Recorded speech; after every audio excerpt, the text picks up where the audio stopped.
Buenas noches. El próximo día 11 se celebra el Día Internacional de Internet Seguro, un evento apoyado por la Unión Europea y que moviliza a millones de personas en la promoción de un uso correcto de la web, sobre todo para los niños y los jóvenes, ya que es la población más vulnerable. Más de la mitad de los menores utilizan Internet sin la supervisión de sus padres y 1 de cada 4 podría desarrollar adicción al teléfono móvil. Los menores por sí solos son incapaces de comprender los riesgos que comporta la tecnología. Hablamos, por ejemplo, del ciberacoso, de las apuestas online, el abuso sexual o la pornografía que se generaliza entre los más jóvenes. De hecho, la edad de acceso a la pornografía en nuestro país ha bajado hasta los 8 años y a los 14 su uso se generaliza entre los adolescentes. Hemos bajado la guardia, conocemos realmente los peligros a los que están expuestos los menores cuando se conectan a Internet. Esta noche, en Fuera de Plano, crecer enganchados.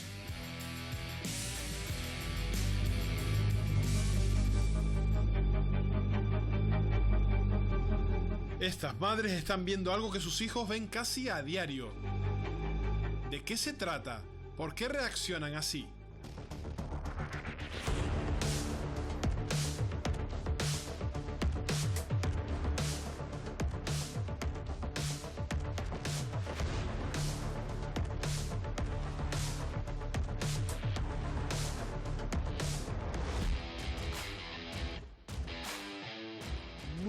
De cada 10 menores de 14 años tienen teléfono móvil.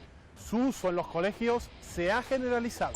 Hoy nos hemos enterado de publicaciones a lo mejor por WhatsApp o en otra red, de fotos en los baños, fotos en los patios. El acoso sexual a menores a través de Internet es lo que más preocupa a los padres. De hecho, esta práctica se ha multiplicado por 4 en los últimos años. Me han hablado personas adultas que me han querido ver y yo directamente lo que he hecho es bloquear y denunciar. Muchos menores acceden a Internet sin el control de sus padres. Pueden acceder a todo tipo de contenidos sin medir sus consecuencias. Y la inseguridad, ¿sabes? De que tú crees que pueden estar hablando con sus amigos y a lo mejor no son sus amigos. Y la foto es otra cosa. El aspecto físico o la forma de vestir son las principales causas del ciberacoso, un hecho que afecta a 1 de cada 5 niños españoles. Llegabas a casa y el bullying no acababa en clase. El bullying seguía porque tenías las redes, tenías el móvil, se hacían grupos para hablar mal de mí. El bullying pues duraba hasta que te fueras a dormir.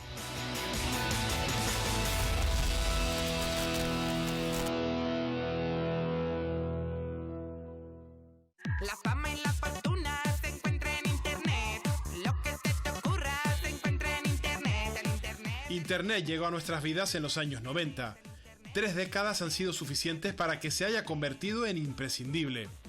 Sobre todo entre los más jóvenes, que pasan más horas navegando por la red que en el colegio. Nos dirigimos a un centro público de las islas para charlar con algunos alumnos y saber qué uso y hábitos tienen de Internet y cuántas horas al día pasan pegados a una pantalla.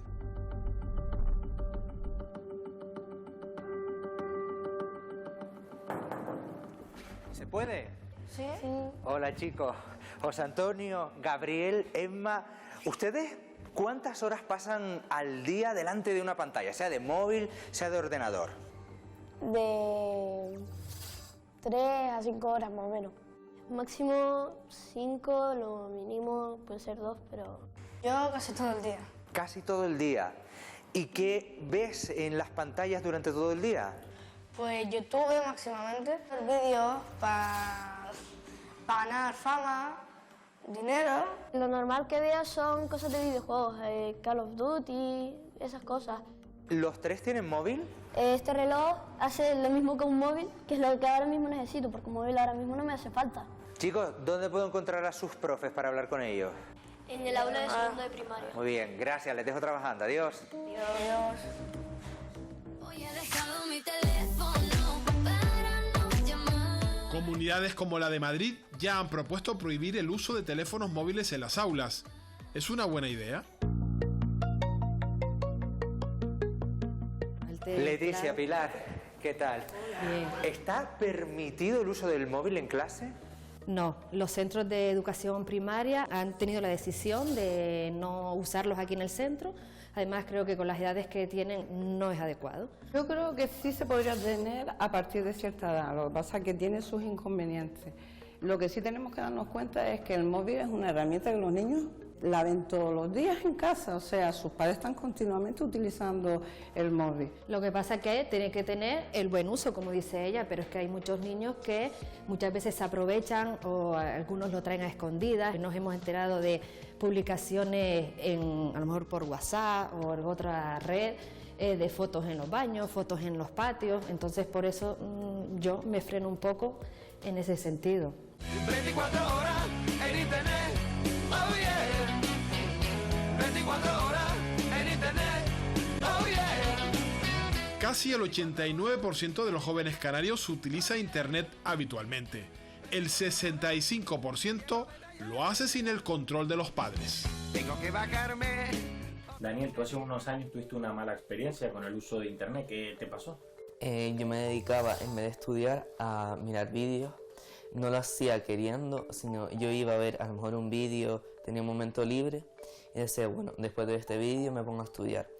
Y me pasaba al final toda la tarde viendo vídeos y no estudiaba y después salieron los resultados que salieron. Sigue igual, es adictivo, para mí es adictivo, porque Dani, vuelves a ver un vídeo y a veces te enganchas con otro y con otro, pero luego te das cuenta, pero es que le suele pasar, está ahí. Y también he tenido experiencias como que me han hablado personas adultas que me han querido ver y yo directamente lo que he hecho es bloquear y denunciar. Y creo que hay que tener cuidado con las fotos, que no tienen que ser explícitas y menos a esta edad. Afortunadamente él sabe que siempre hay depredadores, hay de todo y está un poco concienciado. Si no nos comunican lo que les está pasando en menor o mayor grado, no podemos actuar. No veo una vida sin internet, ya que lo uso para todo, para buscar información para trabajo, internet, amigos, entretenerme. Ya mi mamá no quiere que entre a internet. La falta de control parental puede abocar al pequeño a sufrir situaciones peligrosas, como el chantaje por el envío de imágenes de contenido sexual o el engaño de un pederasta. Básicamente los menores son captados a través de redes sociales. Las redes sociales son un instrumento muy idóneo para este tipo de situaciones en las que el posible anonimato que puedas encontrar y la capacidad que tienes de colocar una foto de perfil que no sea tuya, de cambiar la edad del perfil, de cambiar los gustos y de manipular a tu antojo el perfil que quieres enseñar a las víctimas, es muy útil. La técnica que utilizan es una conversación que va creciendo y mientras tanto van intercambiando pues un contenido picantín, luego algo de un poco mayor, de mayor escala y luego empiezan a intercambiar contenidos con mayor carga sexual. Finalmente tenemos dos situaciones en las que la persona puede solicitar bien contenidos eróticos o lo que puede solicitar también es quedar con el menor para luego pues abusar o realizar algún otro tipo de acción. Este tipo de chantajes o de extorsión en algunos casos se puede producir durante muchos años. Es decir, captar a un menor con 11 años, estar hasta los 18 de los 19 años mandando fotos. Voy a hacerles entrega de algunas notas de prensa de historias ocurridas no hace mucho, en torno a un año. Quiero que las lean detenidamente y que me digan lo que piensan.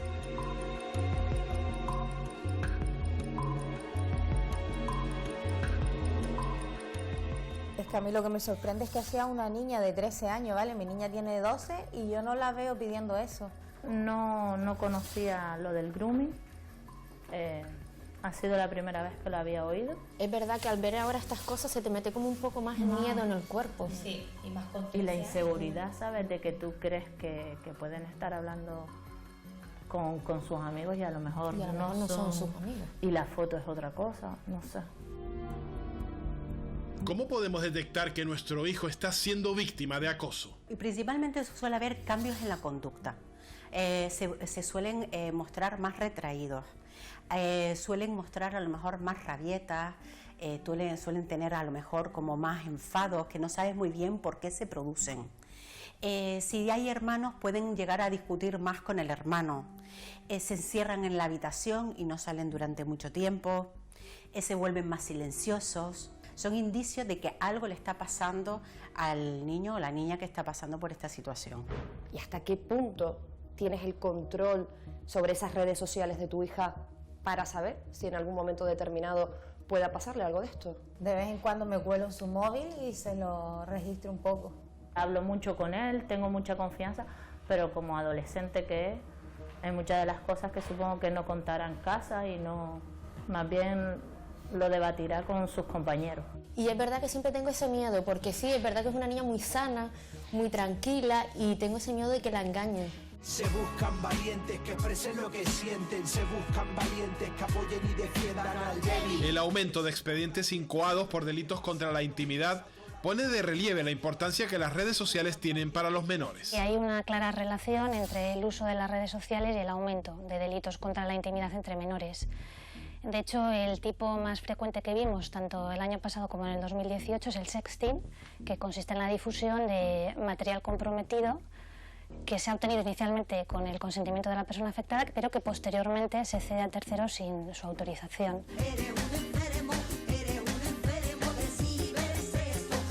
El primer acceso de los jóvenes españoles a la pornografía a través de Internet se adelanta a los 8 años.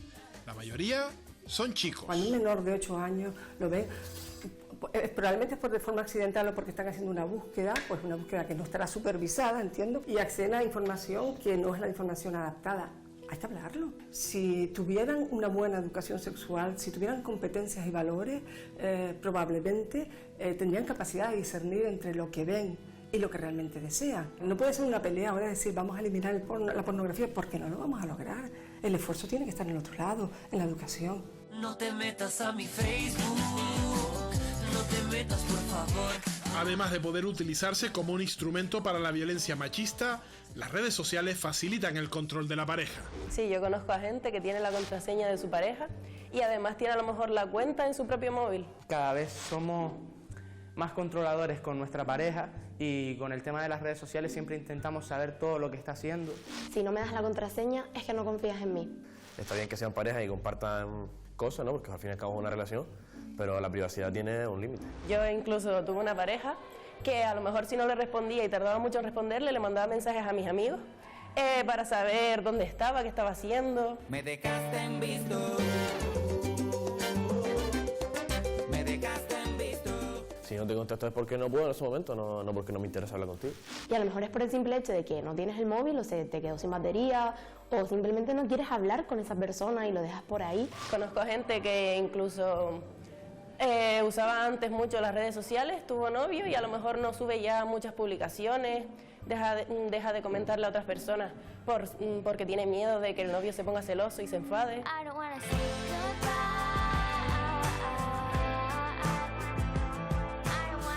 Tampoco el acoso se escapa de la red. Cada vez son más los casos que se denuncian.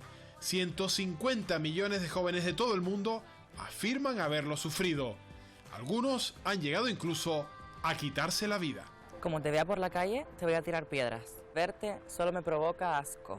Ha recibido muchísimos mensajes como este.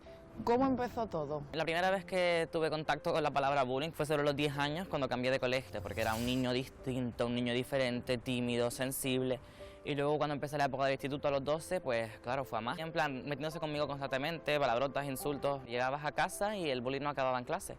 El bullying seguía porque tenías las redes, tenías el móvil, se hacían grupos para hablar mal de mí. El bullying pues duraba hasta que te fueras a dormir. Claro, ¿cómo le explicas a tus padres que por culpa del móvil la gente se está riendo más de mí y burlando más de mí? Y al final tuve que recibir ayuda de la psicóloga del colegio.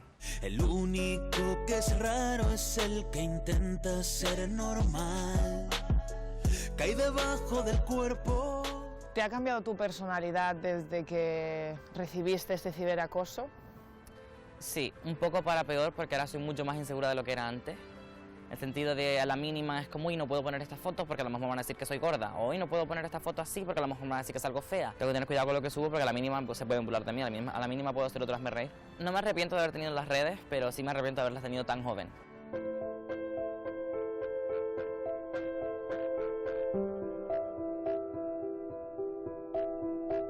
Cuando detectamos un posible caso de acoso escolar, lo primero que hacemos es entrevistarnos inmediatamente con el alumno. Cogemos a unos alumnos observadores de la misma aula de la víctima, analizamos lo que nos dicen, cómo está la situación. Una vez que hayamos visto que existe un posible caso, pues ya hablamos con los posibles acosadores. Y luego de todo eso recogemos un acta para informárselo a los padres de esos acosadores. Podemos tomar varias medidas. Primero, actuar con el grupo de alumnos que está el acosado y el acosador, pues para trabajar habilidades sociales.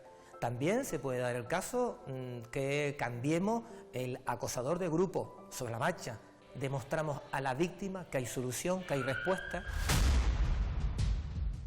Uno de los mayores problemas que plantea este tipo de acoso es que los agresores se protegen generalmente en el anonimato, aunque eso no es infalible. Los investigadores pueden, a través de conocimientos específicos, herramientas técnicas, desenmascarar esa IP o lo que es lo mismo, buscar esas huellas, esas evidencias que quedan en Internet para llevarnos al autor de los hechos delictivos. Redes sociales, yo no sé dónde ve y dónde está la diversión de enseñar a todos tu careto, hacer la exhibición. Internet se ha convertido en un escaparate de nuestra vida. Lo que comemos, a dónde vamos, nuestros gustos. ¿Son conscientes los más jóvenes de los peligros de exponerse? Arimas Pérez, eres experta en privacidad. Hemos quedado con Marta para sorprenderla con la cantidad de información que hemos sacado de ella en las redes sociales. Marta, antes que nada, quería preguntarte, ¿qué tal te lo pasaste en diciembre en Madrid? Bien, pues muy bien, la verdad. ¿Y en Irlanda? ¿Cómo ha sido tu experiencia en Irlanda? Fue muy buena. Tú tienes un amigo muy cercano que se llama Aridane. ¿Qué relación tienes con Aridane? Pues nos conocemos desde que somos chiquititos porque vivíamos en la misma calle, entonces desde ahí hemos sido un poco inseparables. Te preguntarás cómo sabemos todo esto, y es que hemos accedido a tus redes sociales y te hemos espiado para saber un poquito más de tu vida. ¿Tú eres consciente de la cantidad de información que damos de nosotros mismos en las redes sociales? Sí. ¿Te asusta esa cantidad de información que das de ti misma? No. Bueno, no me asustaba hasta que me dijiste eso porque no me lo esperaba. Arimas, la cantidad de información que damos de nosotros mismos en la red puede suponer también un peligro, ¿no? ¿Cómo puede poner en riesgo nuestra privacidad? La cantidad de información que se da no solamente en los datos, sino en los metadatos de determinados archivos que subimos, como pueden ser las fotografías. Es importante, en primer lugar, saber configurar bien las cuentas sociales, las opciones de privacidad. También es preferible solamente aceptar solicitudes de amistad de amigos, de familiares, que solamente se tenga contacto anterior. Me chocó un poco que me dijeras todo eso porque no pensé que podría llegar a ser tanto. Y todo por un like, ya hasta me quieres cortar. No te tires tanto al drama, déjame. Hay estudios que afirman que recibir un me gusta en redes sociales llega a ser comparable al placer que se obtiene al ganar dinero o comer chocolate.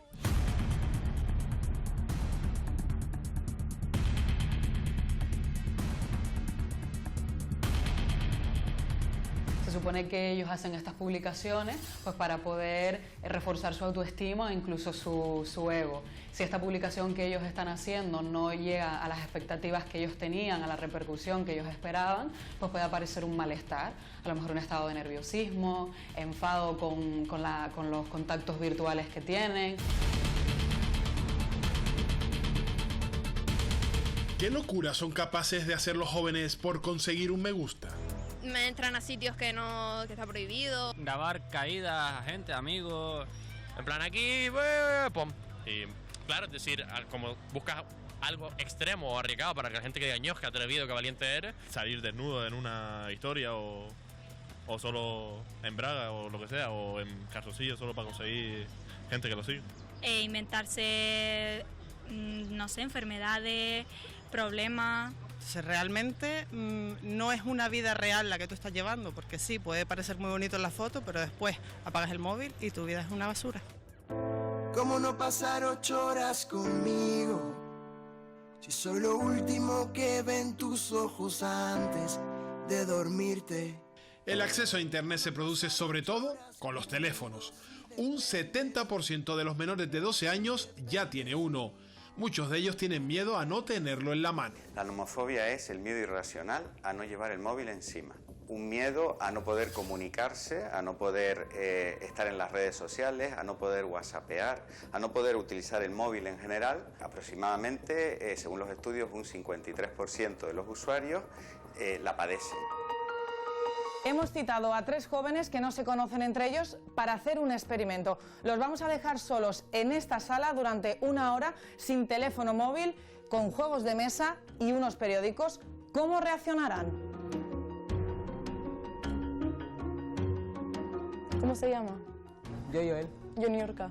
Andrea. Necesito que me metáis aquí los móviles y luego los devuelvo, ¿vale? Bueno, Adrián, eres psiquiatra, ya he quitado a los chavales el teléfono móvil. ¿Cuál crees que va a ser el comportamiento? Pues la mayoría de adolescentes a los que les quitamos el móvil suelen sentir 3 cosas: enfado, ansiedad y cierta sensación de soledad. En efecto, al no tener el móvil encima están prestando mucha más atención a todo lo que les rodea, a los otros chicos que están con ellos y nos conocen, a lo que hay en la habitación, cosa que probablemente no harían si tuvieran el móvil delante. ¿Vamos a partir? Venga. ¿Ya qué? ¿De aquí cada ganar algo aquí? Lo que el hecho de no tener el móvil ha facilitado mucho que en 10 minutos ya están jugando al parchís, han hablado de los miedos que tienen ellos a distintas cosas como un payaso o un animal. Y eso estoy seguro que no hubiera pasado con el móvil delante, donde hubiera sido mucho más complicado. El hecho de que esté en la mesa ya implica que incluso a lo mejor compruebas que tengas una notificación y eso te corta ese contacto visual. Yo sin redes sociales yo no puedo vivir. Paso 7 horas al móvil. El uso intensivo del móvil se establece entre 30 minutos al día y 2 horas al día. Puede que esté todo el rato con el móvil, que a veces mirar el móvil te trae problemas. O cuando estamos comiendo algo, vas con los amigos, estás con el móvil. Yo soy uno. A ver, yo también, yo lo admito, te tiene consumido, te consume. El móvil a veces agota. Adrián, ha pasado media hora desde que les he quitado el móvil. Voy a entrar, se lo voy a dar, a ver qué reacción tienen, ¿vale? Vamos a ver. Escucha, os dejo los móviles, ¿vale? Pues lo primero que hacen es coger el móvil. A pesar de que estaban bastante cómodos con la situación anterior, aparece el móvil y de alguna manera interrumpe algo las relaciones entre ellos, ¿no? ¿Y por qué sucede esto? Pues mira, eso tiene que ver mucho con la conducta compulsiva de tener que revisar.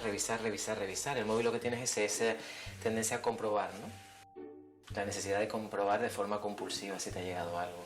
Entonces interrumpe la interacción que tenían antes. De alguna manera parece que sí que se están alejando un poco entre ellos por el hecho de haberle devuelto los móviles.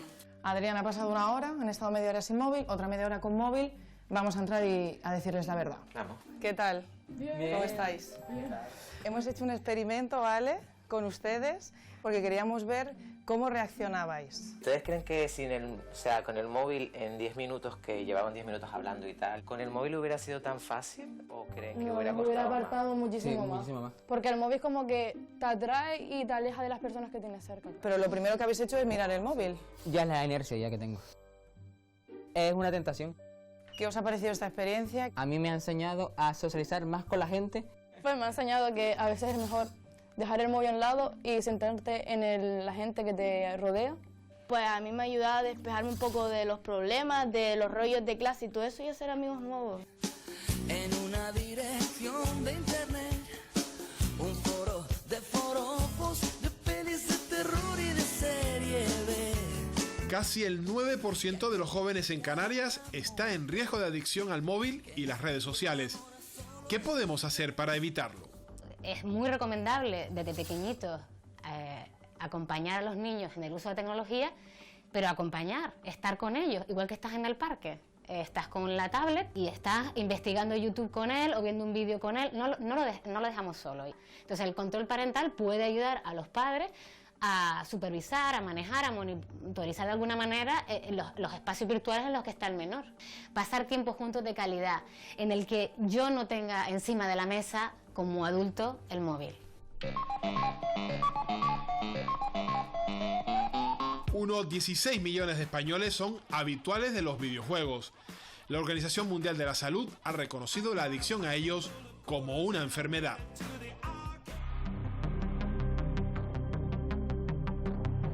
Hola, Verónica, Blanca, Yurena, muchísimas gracias por atendernos hoy. Ustedes son madres de niños de entre 10 y 17 años y hoy quiero ponerles una demostración de los 3 videojuegos más jugados del momento. Les voy a invitar a que pasen conmigo a este centro gaming y lo vemos, ¿vale? Vamos a empezar con la demostración del primer videojuego, ¿vale?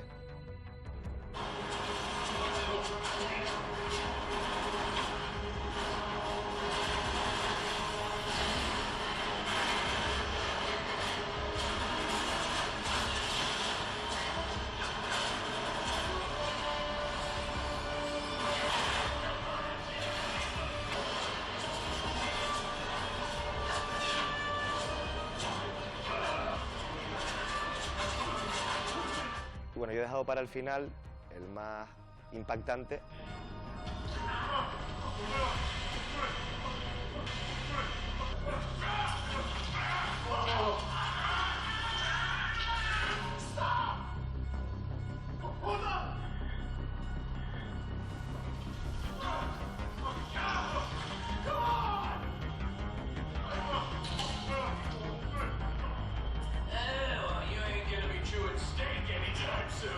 ¿Ustedes qué opinan de las imágenes que les he puesto?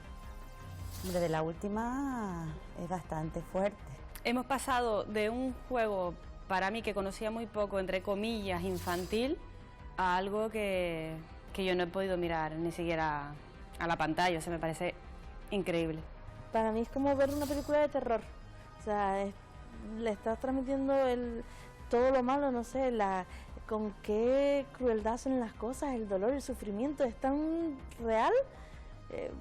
La verdad es que es muy fuerte. Si uno le suministra a un menor un juego que va destinado a adultos, pues las consecuencias son claras. Les podemos despistar, les podemos hacer entender que situaciones de videojuegos son situaciones normales en la vida adulta, y eso es totalmente imprudente por parte de los padres.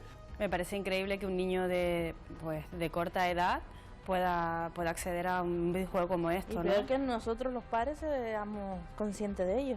No creo que un padre debiera comprarle a un niño de 11, 12 años un juego para 18 años.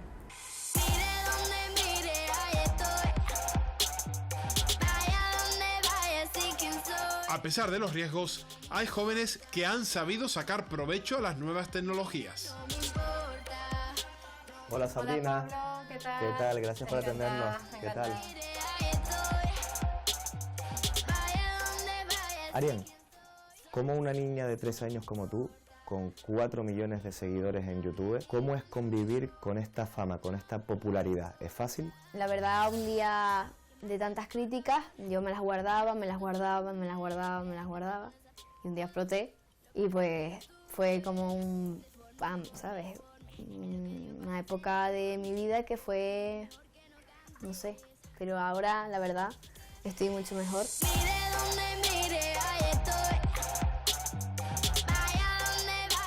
Tienes que ir con un poco de pies de plomo, sobre todo en esta edad, porque hay mucha envidia. ¿Tú controlas el contenido que tu hija publica o promueve a través de las redes sociales y de internet? Es muy difícil controlar más de 10 millones de seguidores en todas las redes sociales, porque estamos hablando de YouTube, pero es que hay muchas redes sociales en las que tiene incluso más seguidores que en YouTube.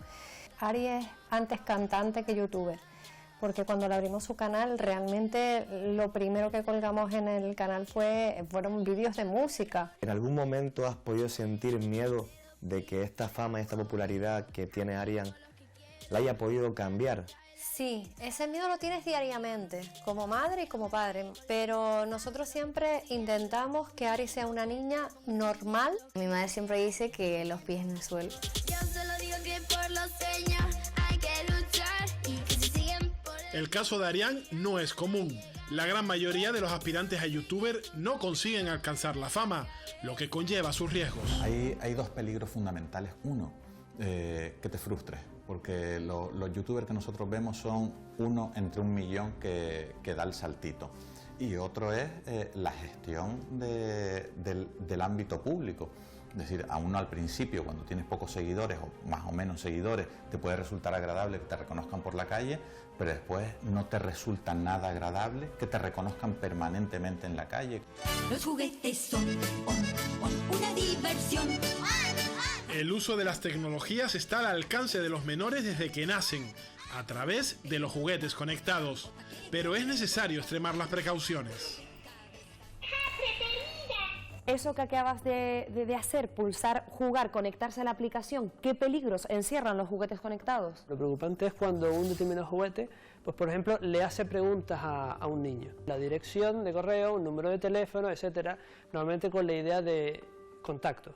Con toda esa información puede ir creando un perfil y piensa que a lo mejor una determinada compañía puede tener una base de datos de 5 o 6 millones de niños y de niñas. ¿Son peligrosos los juguetes conectados? Algunos pueden llegar a serlo. Este que tenemos aquí, por ejemplo, que se conecta a internet.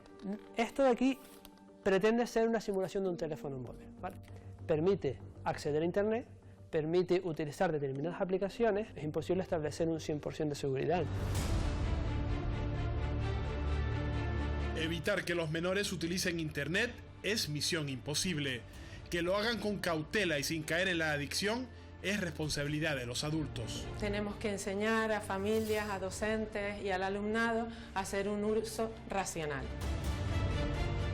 El acoso sexual a través de internet y la pornografía es lo que más preocupa a los padres españoles. Su incidencia ha ido en aumento. Yo directamente lo que he hecho es bloquear y denunciar. En lo que los padres no ponen tanta atención es en el contenido de los videojuegos de moda. Su adicción ya ha sido reconocida como una enfermedad. Conocer el videojuego y poder hablar en torno al videojuego. Las nuevas generaciones son menos felices y no están preparadas para la vida adulta. Viven conectados desde que nacen, con los peligros que ello conlleva.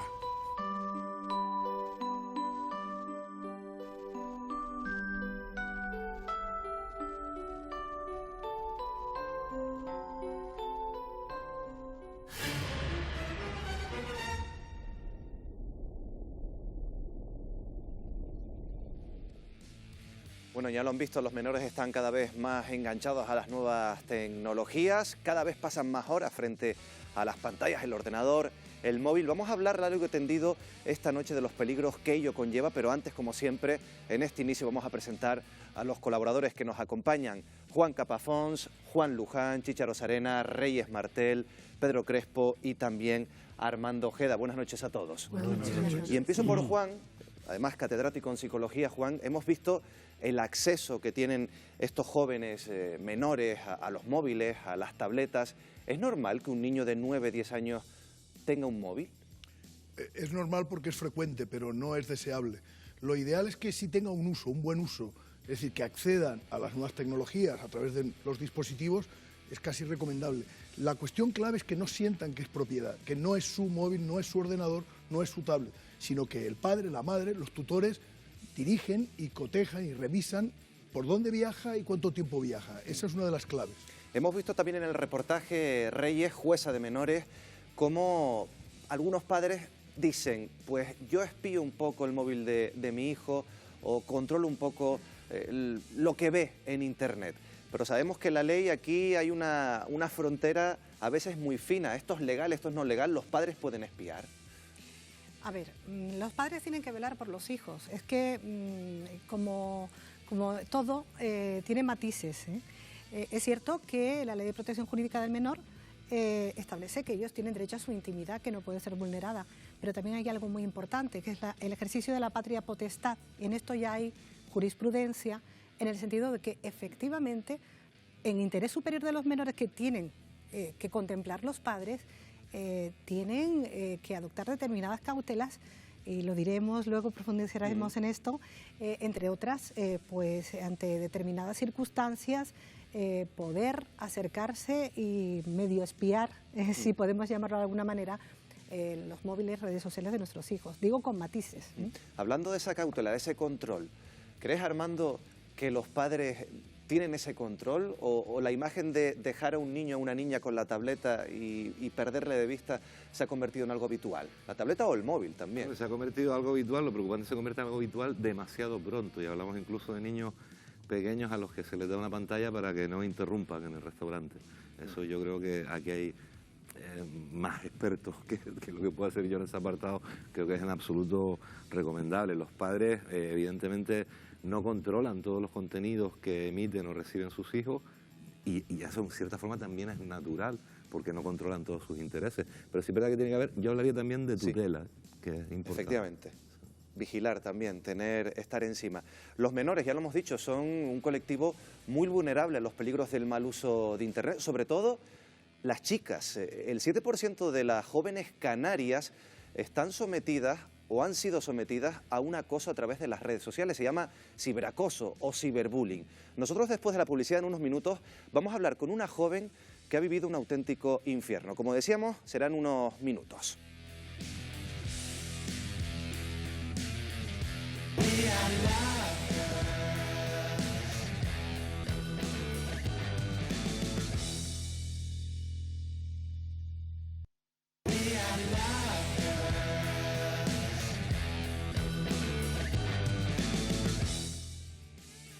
Retomamos el debate en Fuera de Plano y Juan, luego contigo, porque hemos visto en el reportaje que se daba una cifra además que nos llama la atención. 300.000 canarios se declaran adictos al móvil. ¿Qué tipo de sociedad estamos creando? ¿Qué tipo de sociedad es esta en la que vivimos, Juan?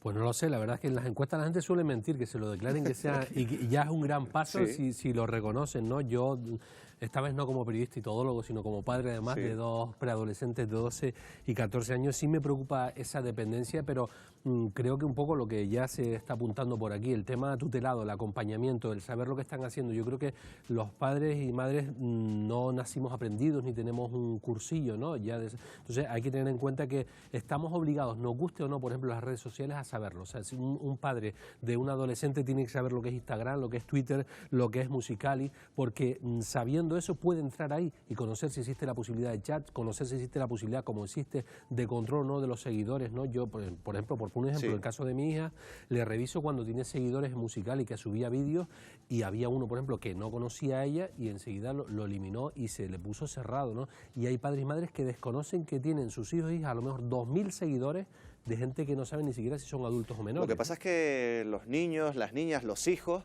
aprenden de los padres y las madres. Y ya, si los padres son adictos al móvil, se utilizan todo el día el móvil o las tabletas, estamos generando también, por imitación, unos hijos que ya van a recurrir a esos soportes. Claro, Miguel, pero es que ten en cuenta, ¿tú te has hecho alguna vez una pregunta, o los que estamos aquí en la mesa, o los que están en su casa viendo este programa, por qué esa ansia, ese afán de las compañías telefónicas de decir que te van a aumentar el número de gigas, que además tú no lo has pedido, pero te lo aumentan sí o sí y de paso te aumentan la tarifa, ¿verdad? ¿Tú te has preguntado, Miguel Ángel, por qué ese aumento de gigas, más independencia de los chavales y chavalas para estar en la calle? ¿Por qué? Porque no necesitan el wifi ni estar en su casa. Esto todo tiene una trama que, bueno, me imagino que aquí, con todos los, digamos, personas que entienden perfectamente estos temas, pues lo podemos debatir. Yo me he dado cuenta, porque pienso las cosas, igual que me ha sorprendido que Juan García Luján, por ejemplo, no haya nombrado ahora Facebook. ¿Por qué? Porque Facebook es muy de personas mayores y sin embargo las otras pienso que iban por ahí los tiros. Eso, exacto, porque Juan incluso acaba de hablar de Musical.ly, o sea, que es una, digamos, red social mucho menos conocida. Y con esto te termino. Yo muchas veces me hago la pregunta, claro, si ahora estamos compartiendo, y esto tiene que ver con tu pregunta, los gigas entre toda la unidad familiar, el padre dice, bueno, yo no consumo tanto, pero el hijo dice, sí, compartamos, dividimos, y entonces le vas a echar en cara a tu hijo que esté todo el día utilizando el móvil si tú tienes un montón de gigas y también estás conectado, y ahí he conectado, nunca mejor dicho, con tu pregunta, pues no tienes, digamos, valor para hacerlo. Pedro, del Sindicato Educativo AMPE, porque una de las patas del reportaje es cómo afecta esto a los centros escolares, a los centros educativos. ¿Es un problema? ¿Está siendo un problema el uso del móvil en clase? Sí, sí lo está haciendo, sin ningún lugar a dudas, pues porque evidentemente en los centros educativos no vamos a estar a un lado de lo que es la realidad, y el móvil, el uso del móvil es la realidad del niño y de la niña. En la escuela no rechazamos el uso. ¿Qué ocurre? Que sí que tenemos que poner medios, tenemos que poner barreras, y desde ahí lo que nosotros abogamos es por la propia autonomía de los centros en cuanto al uso. No la solución es la prohibición, sino la educación en el buen uso de este móvil.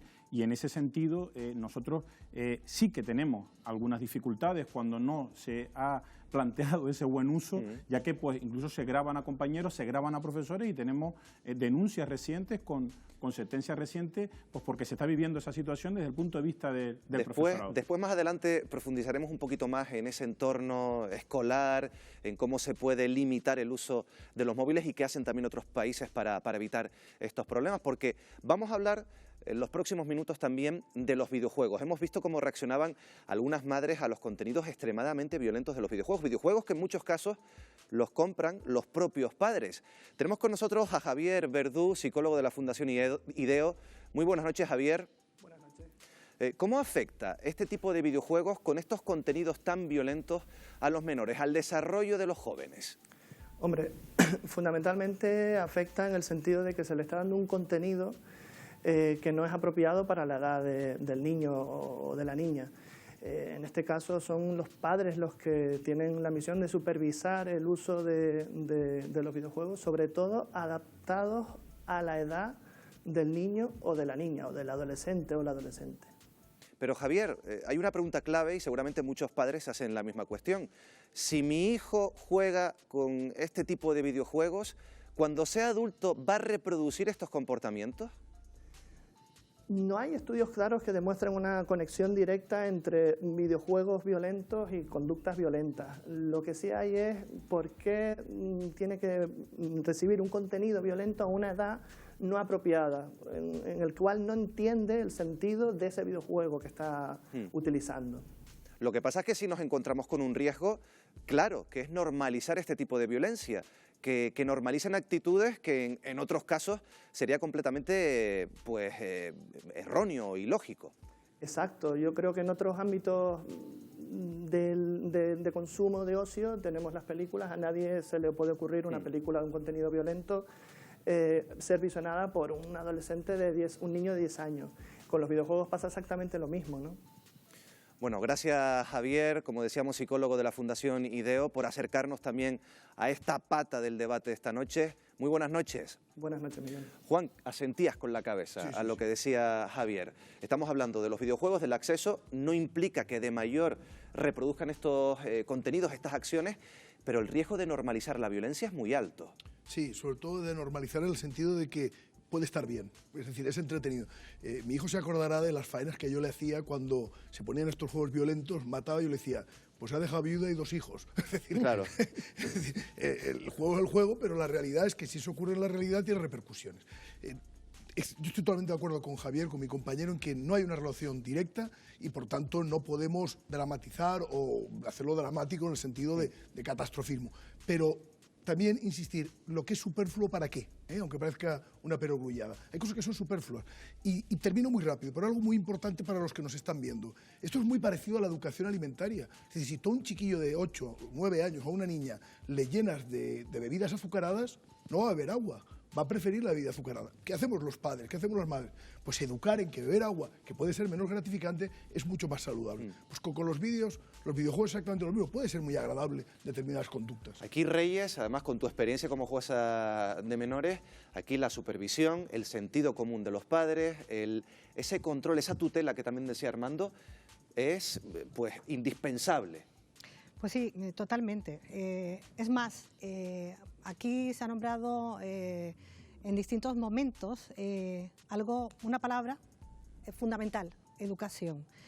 Y yo quiero subrayar algo que observo todos los días, que observamos todos los jueces de menores cuando nos llegan los casos más graves a los juzgados de menores. Casos de bullying, de sexting, todo esto que se ha nombrado. La educación. El problema no está en las nuevas tecnologías, el problema no está en los videojuegos, el problema está en la educación. Pero ¿educación cómo? ¿Cómo se adquiere esa educación? ¿En el colegio? No. La educación se aprende en casa. Y estamos cansados de decir, no solamente los jueces, especialmente los técnicos, que son nuestros peritos, que la educación se aprende en casa. Y se aprende de una forma natural. ¿Cómo nos han educado a todos? No esta generación, a todos.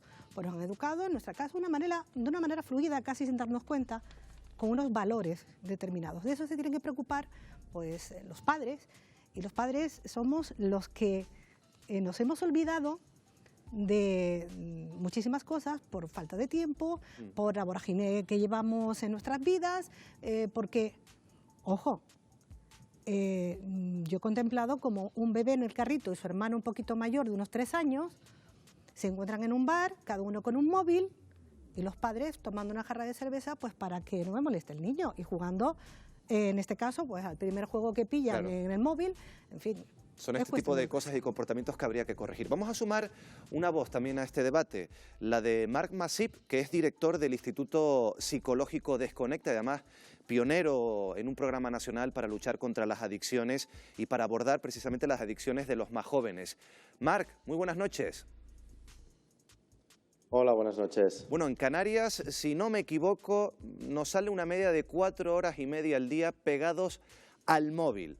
¿Se nos está yendo de las manos el asunto de estar permanentemente conectado al teléfono móvil, Marc? Bueno, yo creo que hace tiempo, ¿no?, que hemos perdido un poquito el norte de lo que estamos haciendo. Las pantallas llegaron sin previo aviso, sin leyes, sin formación, sin educación, y actualmente el uso que estamos haciendo es pésimo, ya no solo los adolescentes, sino también los adultos. ¿Hay señales de alarma? ¿Qué señales de alarma son las que tenemos que fijarnos para saber si somos adictos al móvil? ¿Nosotros o alguien de nuestro entorno que también podría ayudar? Sí, yo pienso que algo que parece muy obvio, pero que pasamos por alto, es si estamos mucho con el móvil. Claro. Si vemos a alguien siempre bebido, que está siempre jugando al casino o que está siempre drogado, lo veremos muy evidente. Si alguien está mucho con el móvil, también es una señal de alerta. Si cuando se lo sacamos reacciona con cierta agresividad, no le sienta bien, cambia su estado emocional, es otra señal de riesgo. El fracaso académico, el aislamiento social, la agresividad con la que nos puedan contestar, que tengan dificultades en las relaciones interpersonales. Bien, yo creo que hay suficientes señales de riesgo como para, si de verdad los padres están pendientes de su hijo, le hacen caso, se puedan dar cuenta. La pregunta del millón: ¿a qué edad recomienda que un menor, que un niño o una niña tenga un móvil? Porque esta es una pregunta que se hacen muchos padres y es una pregunta que genera muchas dudas. Bien, yo creo que antes de los 16 es una temeridad. El cerebro no está madurativamente preparado para tener un aparato de estas características, y creo que hay una evidencia muy clara, y es que antes de los 16 años no hay ningún chico ni chica que necesite tener un smartphone. Seguramente en casa muchos padres y madres se han llevado las manos a la cabeza, porque 16 años lo ven una edad muy lejana, sobre todo por la presión de los más pequeños. ¿Cómo se puede vencer esta presión? Porque es verdad que la dinámica de grupo en los colegios ya no es yo quiero tener un móvil, papá o mamá, sino todos mis amigos tienen un móvil. ¿Cómo vencemos ese argumento? ¿Cómo respondemos? Bueno, ¿os acordabais cuando nuestros abuelos y abuelas nos decían que si todos se tiraban por el balcón no nos tiráramos? Claro. Pero vaya, puedo entender lo fácil que se le hace a un padre o una madre darle un teléfono móvil para que su hijo deje de molestar, deje de insistir o de chantajear. Los chicos y chicas que no tienen teléfono móvil se relacionan muchísimo mejor entre ellos que los que tienen teléfono. También hay chicos que tienen teléfono o no tienen y que tienen dificultades en las relaciones interpersonales, como es obvio, ¿no? Pero no va ligado al teléfono móvil. No porque mi hijo o mi hija tenga teléfono móvil va a tener más amigos. Seguramente todo lo contrario. Yo al final creo que necesitamos unas leyes estatales que rijan el uso que debemos hacer. Puede parecer triste, pero las leyes deben llegar antes que la educación. Igual que pasó con la prevalencia en el consumo de tabaco en menores, igual que pasó con el casco en las motocicletas, debemos tener leyes que rijan todo lo que está pasando y posteriormente formar a profesionales de salud mental, educación, familias, para poder educar a los más jóvenes. De los móviles a los videojuegos. Estábamos hablando en la mesa esta noche en Fuera de Plano de los videojuegos con contenidos extremadamente violentos. Sin demonizar a todos los videojuegos, es cierto que la mayoría, a los que más juegan los menores, tienen ese tipo de contenidos. ¿Los padres deberíamos fijarnos más en qué tipo de juegos o a qué tipo de juegos, a videojuegos juegan nuestros hijos? ¿Cree que no nos fijamos lo suficiente? Bueno, creo que no somos conscientes del peligro de los videojuegos. Mi humilde opinión es absolutamente contraria a jugar a videojuegos, a los videojuegos actuales. no solo un videojuego como Call of Duty o Fortnite que tiene contenido explícitamente violento, sino alguno deportivo que también está creando diferentes momentos de agresividad, como puede ser romper un mando o discutir con el que estás jugando. Considero que los videojuegos, como bien ha dicho la OMS, causan enfermedad y trastorno. Así lo venimos haciendo hace 4 años con nuestros pacientes con un resultado extraordinario, y la forma de tratarlo, dado la adicción que generan, el peligro de evasión y relajación, estrés, agresividad, desorden alimenticio y higiénico y sobre todo la frustración, lo mejor que puede hacer un chico hoy en día es no jugar a videojuegos. Volviendo al tema de inicio, y ya para cerrar, Marc Masip está con nosotros esta noche en Fuera de Plano. ¿Cree acertada la decisión de la Comunidad de Madrid de prohibir el uso de los móviles en las aulas?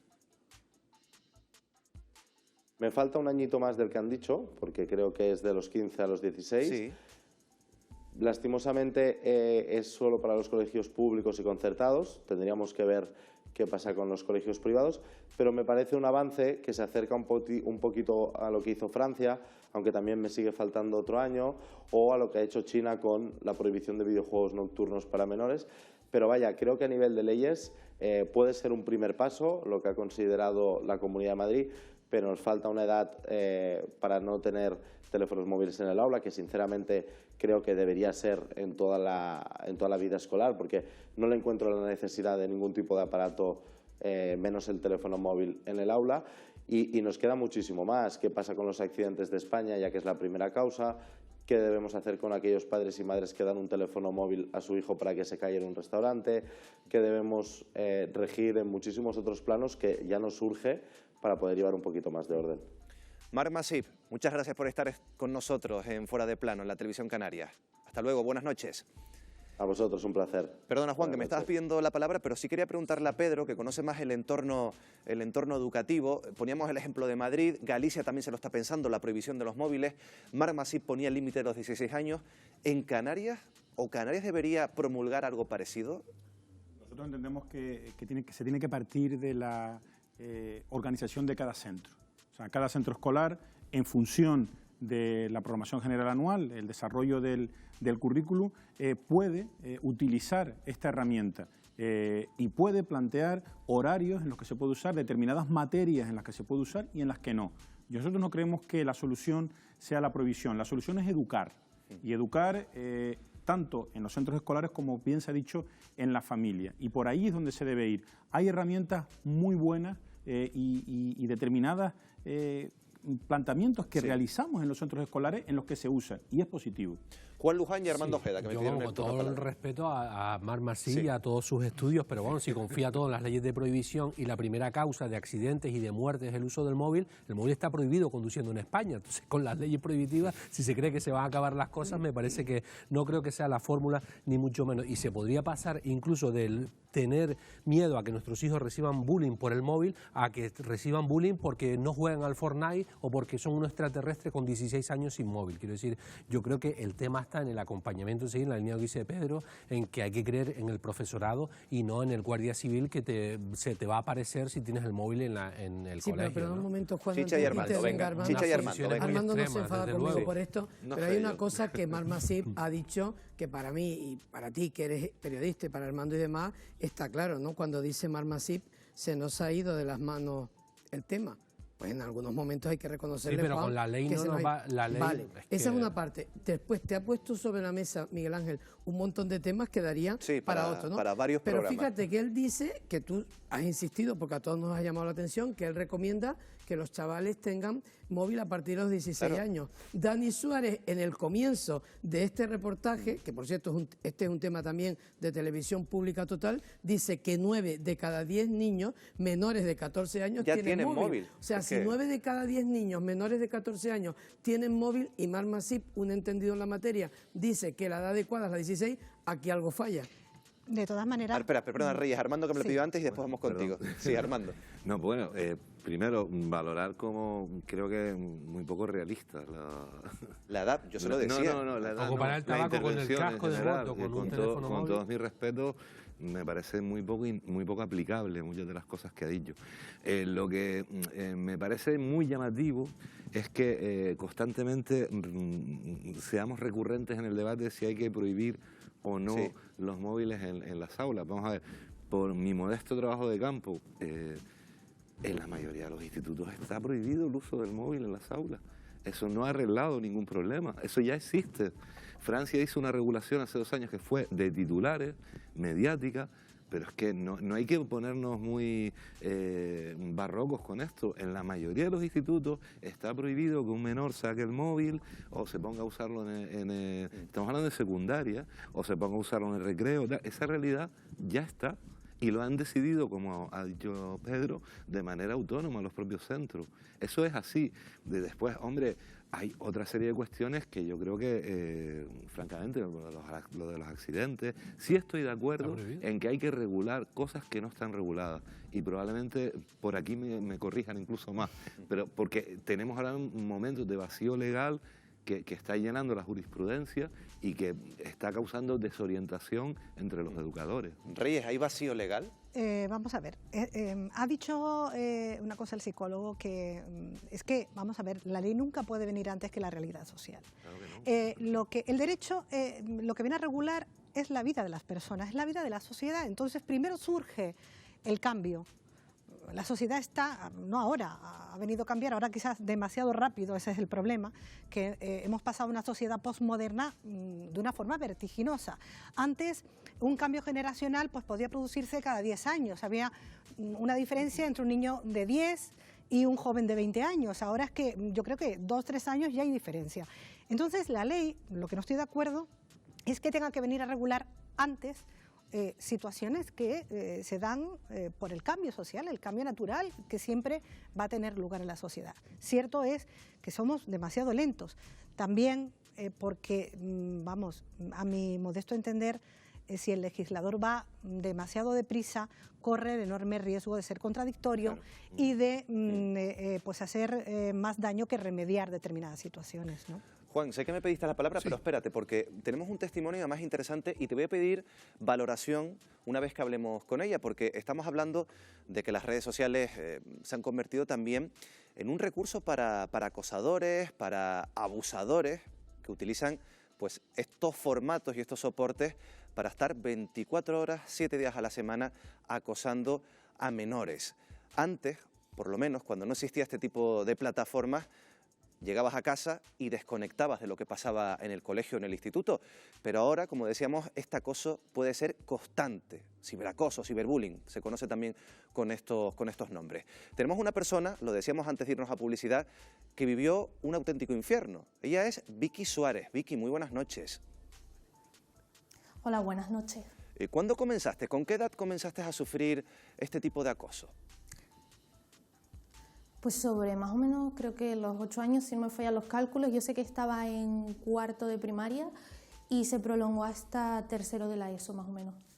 ¿Y cómo se producía esta cosa? Porque yo hablaba de las redes sociales. Me imagino que al margen del colegio, pues esto se canalizaba también a raíz o a través de esta plataforma.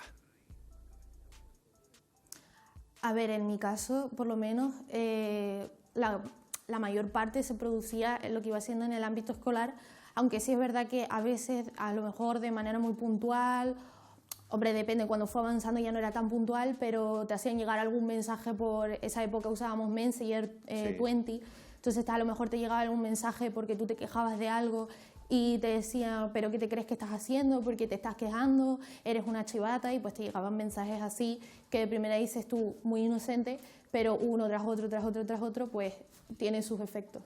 ¿Pensaste en abandonar este tipo de redes sociales porque ya no podías más? Hombre, en principio nunca lo pensé, pero también yo supongo que eso va en cada persona, porque partiendo de la idea de que yo, por ejemplo, no dejé el colegio en el que estaba, yo me empeciné, yo quería acabar los estudios allí porque yo estaba contenta con mis profesores, con el ambiente, yo estaba cómoda y no me parecía lógico irme de un sitio porque a otra gente no quería. Entonces yo creo que con las redes fue más o menos igual, lo que hacía era lo borraba, intentaba relativizarlo de la mejor manera posible y bloquear a la gente y tal. Obviamente eso luego tenía un efecto, porque luego personas te decían ¿por qué me bloqueaste? ¿Por qué borraste mi mensaje? pero también las redes yo a veces entraba para evadirme porque podía leer cosas que me interesaban o encontrar gente con mis intereses para evadirme de esa gente con la que no encajaba.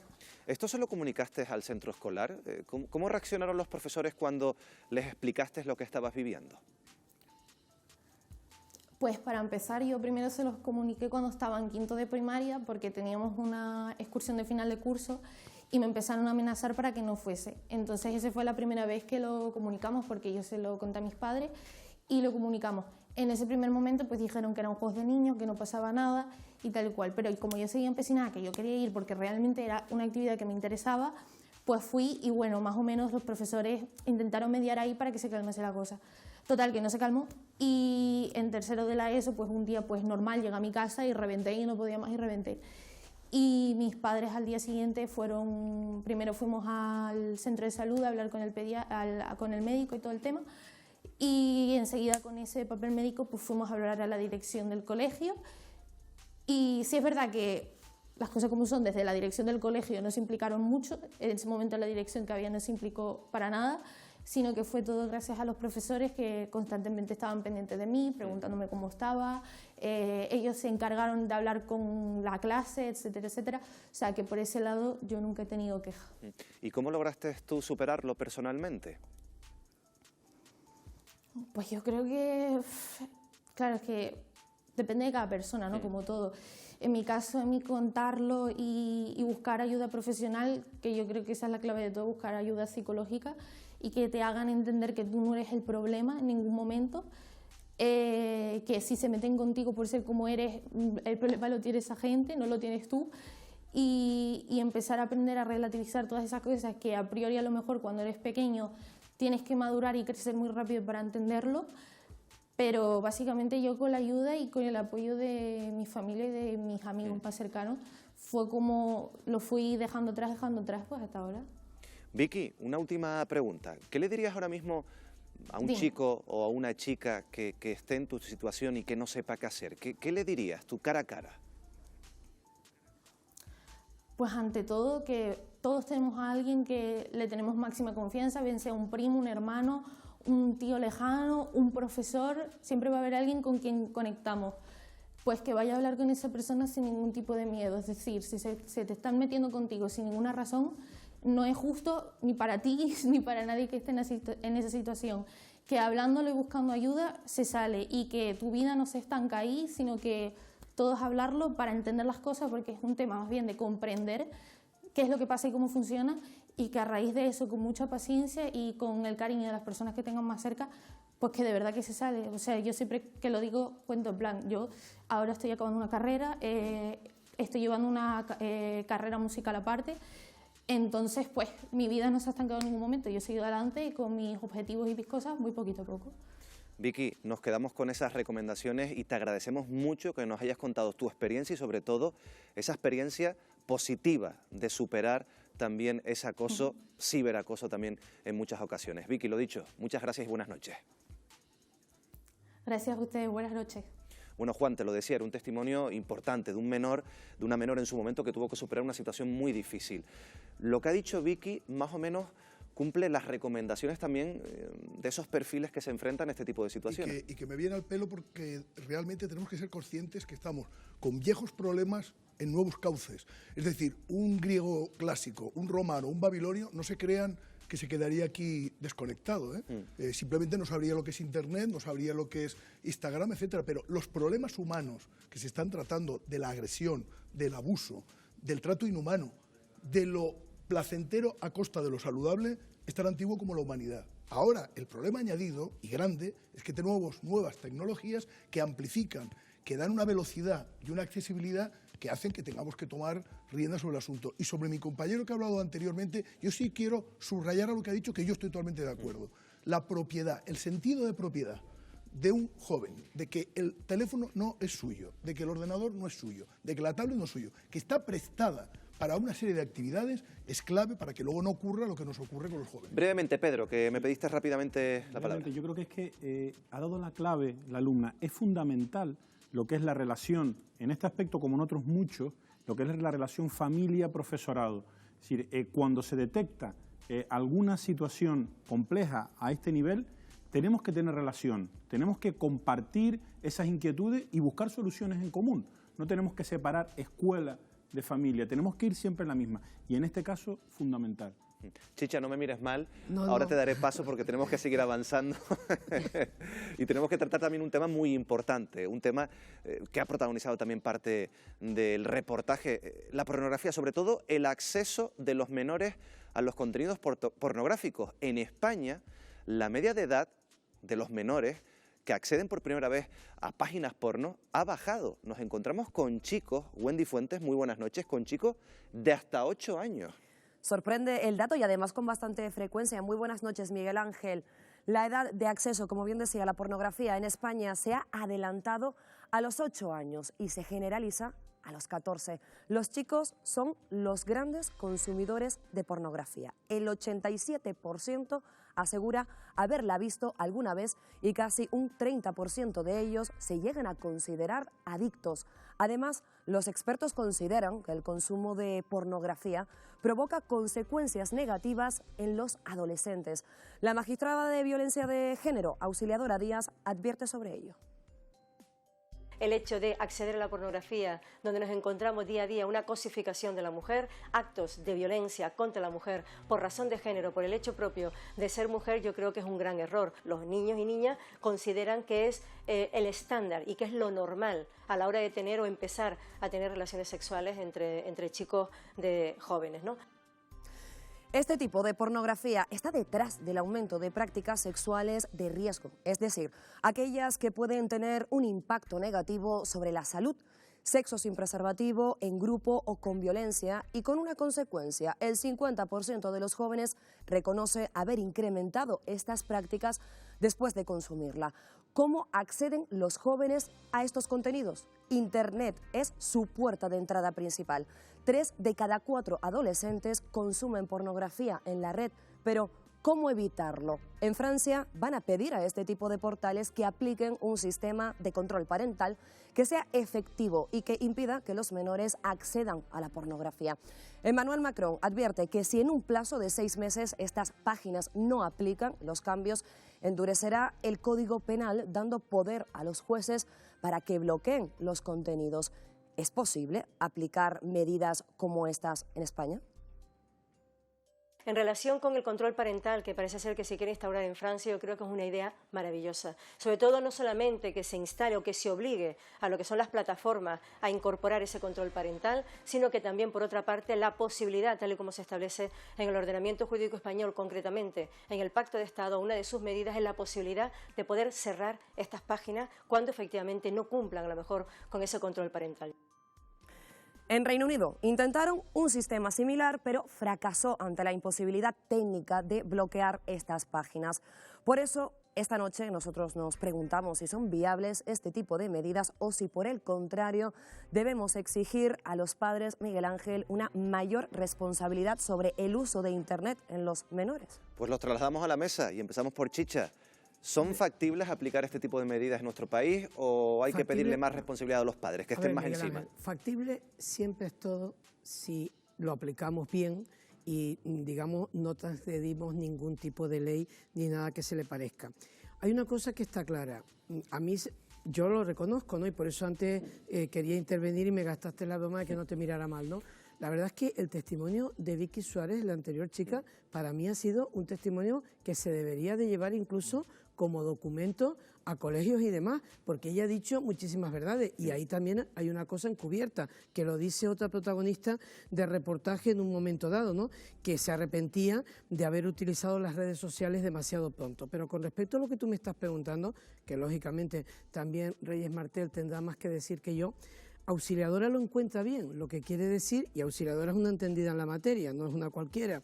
Hay una cosa que está clara, tampoco podemos dejar que el campo esté siempre abierto a todo. Aquí habrá que tomar algunas medidas, y lo decía antes también Reyes Martel, cuando vayan presentándose las situaciones, no antes. Pero es que ya estamos viendo situaciones que nos llevan a pensar, porque el titular de lo que ha hablado Wendy, ¿cuál es? Que están 8 años el acceso a la pornografía. O sea, cuando hemos oído a Wendy Fuentes decir que la edad en España ha bajado y que es a los 8 años, El problema y además, lo tenemos ya ahí. Una cosa importante, el acceso a pornografía dura. En muchos casos no estamos hablando de pornografía ligera ni otros contenidos, Reyes. Y vamos con Juan y con Armando. ¿Te parece que aquí la ley o el sistema judicial podría, no sé si cerrar algún tipo de páginas o limitar el acceso de los menores a estos contenidos? A ver, yo estoy de acuerdo con mi compañera auxiliadora en ese sentido, desde luego también contigo, porque tenemos que facilitar la labor. Y esto lo digo, además, incidiendo en lo que ya he dicho a los padres. Debe ser una combinación de ambas cosas. La administración, por tanto, el legislador tiene que hacer lo que le toca, una realidad que de forma vertiginosa ya está sobre nosotros, está encima. Es hora de regular, es hora de legislar y es hora de facilitar herramientas que faciliten ese control a los padres. Pero no dejarlo todo solamente al legislador y a la administración, al control policial, porque eso no es efectivo. También tiene que haber educación. Porque pensemos, por ejemplo, en algo tan sencillo como la limitación de la prohibición de poder comprar alcohol, que también es un problema, en un establecimiento público, un menor de edad. Evidentemente no podemos tener un policía en cada uno de los establecimientos. Ahí tenemos que estar un poco todos, los padres y, ojo, también la sociedad. Porque el policía podrá estar. Si sabemos que un establecimiento público está dispensando alcohol a menores, pues en algún momento pillaremos a ese propietario, a ese empleado de ese establecimiento.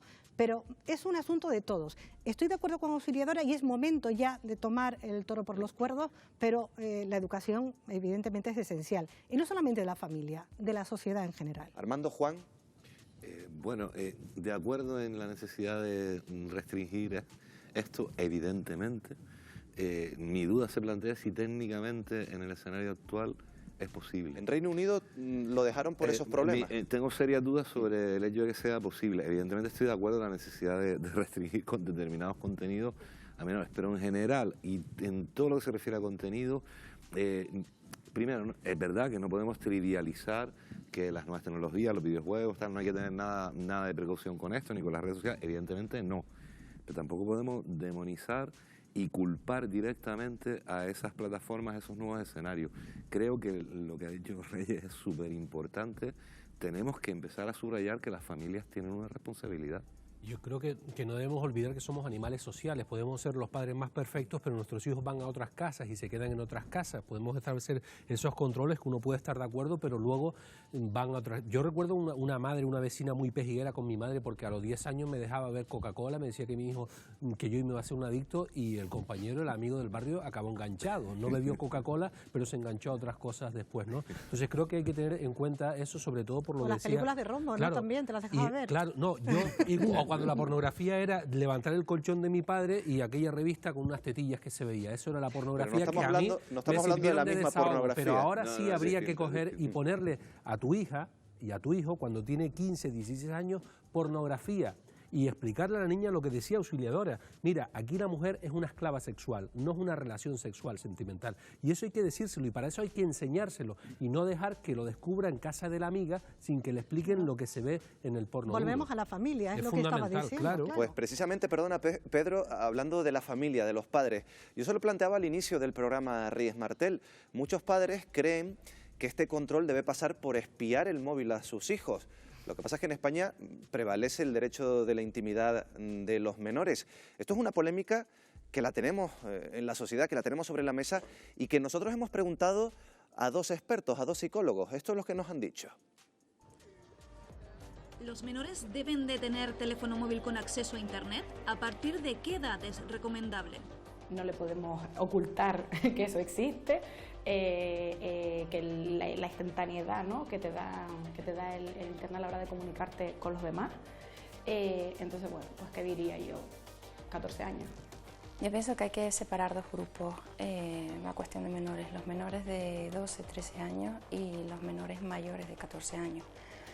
Para el primer grupo considero que quizás por edad o por falta de madurez no haría un buen uso de Internet sin estar supervisado el teléfono móvil por sus padres. ¿Los padres deben de controlar el teléfono móvil de sus hijos? A priori contestaría que no. También depende de la edad, es decir, puede que a lo mejor pues con 13, 14 años les restringamos el móvil pues para que estudien, ¿no? Para que hagan las tareas. Yo pienso que sí, a cualquier edad deben de controlar el teléfono móvil. ¿Estás a favor de que los padres puedan acceder al teléfono móvil de sus hijos? Yo a priori no estoy a favor de que los padres, por ejemplo, controlen a través de programas espías, etcétera, ni que cojan el teléfono móvil cuando sus hijos o sus hijas estén durmiendo. Como digo, yo apuesto por la información, por construir a niñas, a niños y a jóvenes en tener un espíritu crítico, en tener una capacidad de búsqueda y capacidad de decisión. Sí, yo estoy a favor, sobre todo en el inicio, con el móvil, que los padres tengan acceso a las relaciones que tienen sus hijos, a los chats en los que participan. ¿Debe de estar el derecho de los padres a controlar a sus hijos por encima del derecho a la intimidad del menor? Yo opino que debe estar por encima el derecho a la intimidad. Esto no quita que los padres no tengan que estar con una actitud observadora. Nuestro deber es velar por nuestros hijos. Y en ese sentido, teniendo en cuenta también la Ley Orgánica de Protección Jurídica del Menor, pues habría que buscar un equilibrio. Bueno, diferentes opiniones. Reyes, vete preparándote porque te voy a preguntar por dónde está el límite de esta manera de controlar el móvil a los menores.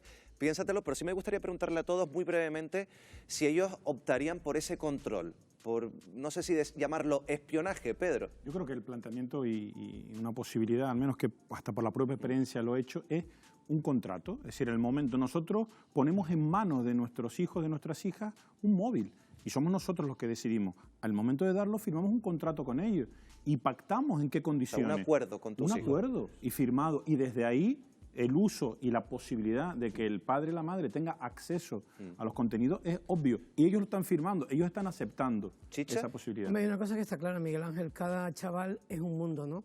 No todos los chavales y chavalas son iguales, no todos tienen los mismos problemas. Hombre, esta noche se han escuchado aquí cosas que preocupan, ¿no? Como por ejemplo que los videojuegos dan ideas, no precisamente buenas ideas, que eso sería más otra cosa aparte del móvil, pero el hecho de que el 9% de los jóvenes canarios estén en riesgo de adicción al móvil nos lleva a pensar que algo habrá que hacer, pero en resumen te digo que, hombre, yo no soy partidaria de controlar, pero sí de advertirles a los chicos, sean hijos o nietos, lo que hay que hacer. También rápidamente, Juan, control, espiar, sí, no. Si los padres quieren lo mejor para sus hijos, control total, evidentemente en función de la edad y en función de las circunstancias, pero de entrada el eslogan que diríamos desde la psicología es el máximo control, que significa el máximo cuidado de lo que más queremos. Juan.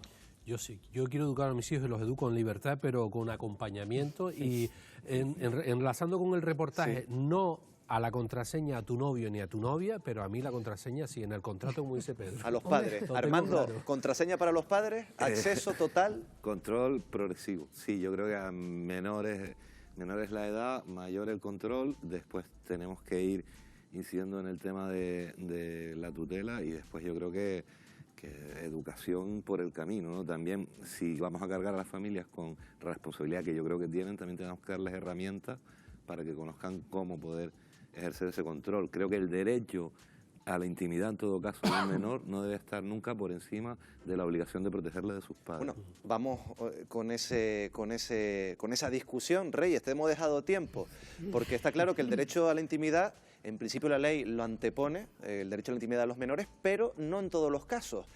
¿Hasta dónde podemos llegar? Vamos a ver, yo lo dije al principio, la Ley de Protección Jurídica del Menor en su artículo 4 establece una serie de derechos de los menores. Yo soy de las que les digo a los menores clarito, muy bien, muy claro, una y otra vez lo siguiente. Ahí están vuestros derechos, pero también tenéis unas obligaciones. Y hay unas obligaciones que están contempladas en el artículo 154 del Código Civil Español, que afortunadamente no han cambiado. Eso de corregir moderadamente a sus hijos y tal, sí se lo cargaron hace unos cuantos años y no ha vuelto. Pero lo otro lo han dejado, eso de debes obedecer y respetar a sus padres siempre. Entonces, aunque ellos tienen el derecho a la intimidad, que recoge ese artículo 4, también nosotros tenemos una obligación fundamental en relación con esas obligaciones de ellos también que recoge nuestro Código Civil. en el ejercicio de la patria potestad. Y es el proteger y el hacer, el velar por nuestros hijos. El velar por nuestros hijos significa el estar muy atentos, observar, he oído antes a una de las psicólogas, el estar muy atentos, con la vida que llevamos muchos, pues yo diría que no. Yo diría que no, y es que por mucho que nos empeñemos lo tenemos complicado. Entonces, ¿qué se puede hacer? Pues, señores, tenemos que utilizar algunas horas del día, las que podamos rescatar, pues para implicarnos en una vida en un mundo que ha quedado muy alejado. Porque sí es cierto que el ejercicio de la patria potestad y ese velar excepciona el derecho de la intimidad. Y que cuando observamos que nuestros hijos observan comportamientos extraños, cambian de actitud, están retraídos, se encierran demasiadas horas en la habitación, aparecen tristes, o conocemos nosotros a nuestros hijos cuando han cambiado, pues entonces sí que podemos adoptar, y lo avalan determinadas sentencias, el Tribunal Supremo y otras sentencias de audiencias provinciales, el que nos podamos meter en el móvil, en la red social. Y yo, desde luego, esto, como bien decía también mi compañero a la izquierda, todo con matices, porque cada niño es un mundo. Claro, y después nos encontramos con esos programas espía que están rozando la legalidad, lo ilegal. Tú compartes contraseñas, pero Juan, ¿tú estarías a favor de poner uno de estos programas espías en el móvil de tus hijos, de tus hijas? Yo creo que no, yo prefiero que sepa que lo miro y que lo puedo, y que tengo derecho en el contrato que planteaban de mirarlo a cualquier momento y no establecer tampoco una barrera de desconfianza absoluta, ¿no? En ese sentido no lo veo. Juan. Y muy rápido, y esto hay que decirlo claramente, los depredadores cuentan con que nosotros no supervisemos a los menores.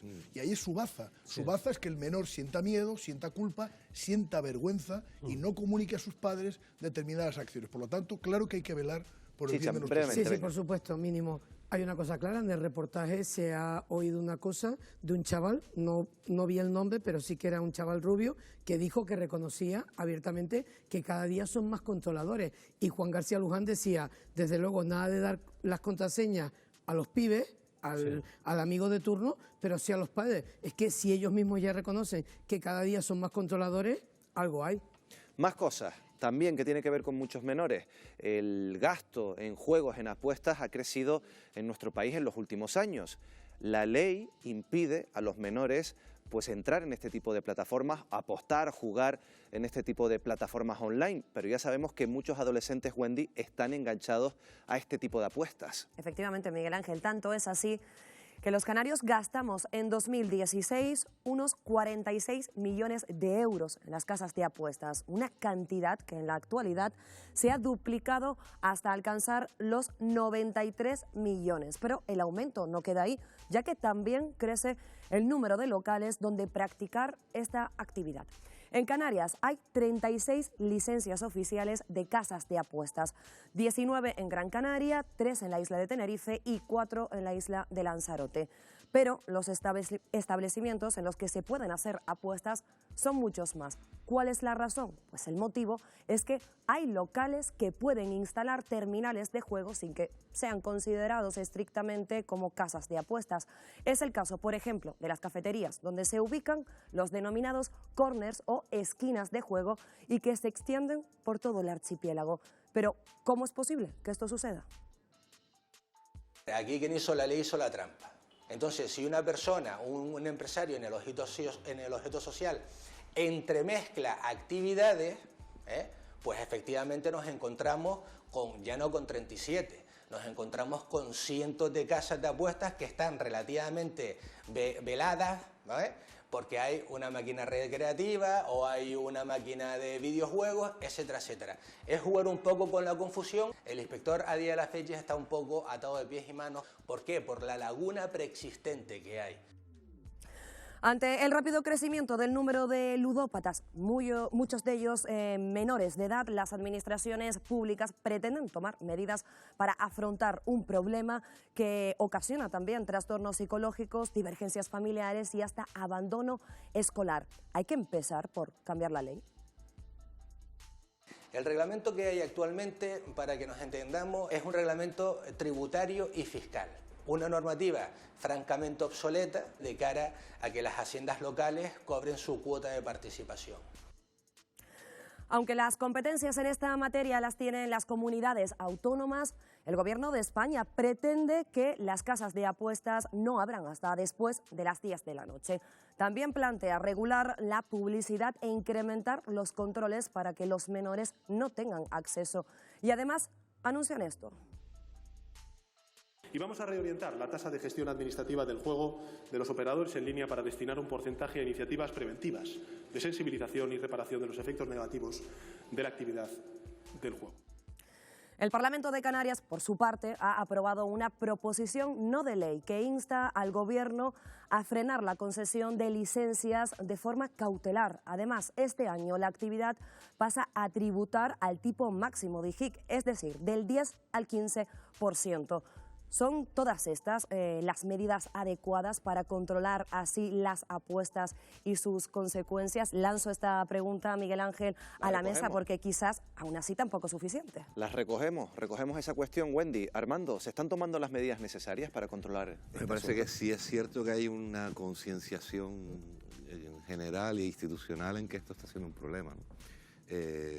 Habría que evaluar, del mismo modo que se prohibió la publicidad del alcohol y del tabaco, si la publicidad del juego es concebible o procedente hoy, por ejemplo, y también dentro de la cultura digital general también habría que evaluar cosas que no son nuevas, que ya son una realidad, como el software que es freeware, los juegos que son gratis de usar, pero por mejoras, juegos o aplicaciones de retoque fotográfico, lo que sea, para obtener mejoras tenemos que pagar, o incluso juegos en los que los chicos llaman el pay to win, que tienes que pagar dinero para ganar en el juego y tal, y no hablamos de apuestas, sino de que te van metiendo en tema lúdico.